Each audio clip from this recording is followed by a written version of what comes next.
ಲಕ್ಷ್ಮೇಶ್ವರ ತಾಲೂಕಿನ ಶಿಗ್ಲಿ ಗ್ರಾಮದಲ್ಲಿ ಶ್ರೀರಾಮ ಸೇನಾ ವತಿಯಿಂದ ಕನ್ನಡ ರಾಜ್ಯೋತ್ಸವದ ಅಂಗವಾಗಿ ರಸಮಂಜರಿ ಹಾಗೂ ನಗೆ ಹಬ್ಬ ಕಾರ್ಯಕ್ರಮವು ಶಿಗ್ಲಿಯ ಹಳೆ ಬಸ್ ನಿಲ್ದಾಣದ ಆವರಣದಲ್ಲಿ ಸಿದ್ದಣ್ಣ ಜೆ.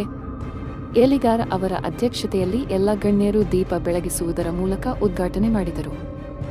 ಇದೇ ಸಂದರ್ಭದಲ್ಲಿ ಖ್ಯಾತ ಗಾಯಕ ಸರಿಗಮಪ ವಿಜೇತ ಹನುಮಂತ ಲಮಾಣಿ ಹಾಗೂ ಸಂಗಡಿಗರು ಹಾಡು ಹಾಡಿದರು ಹಾಗೂ ಡಿಂಗ್ರಿ ನಾಗರಾಜ್ ಅವರು ಸಂಗಡಿಗರಿದ ಹಾಸ್ಯದಿಂದ ನಗಿಸಿದರು. ಇದೇ ಶಿಗ್ಲಿ ಗ್ರಾಮ ಹಾಗೂ ಸುತ್ತಮುತ್ತಲಿನ ಗ್ರಾಮದ ಜನರು ಕಾರ್ಯಕ್ರಮವು ವೀಕ್ಷಿಸಿದರು.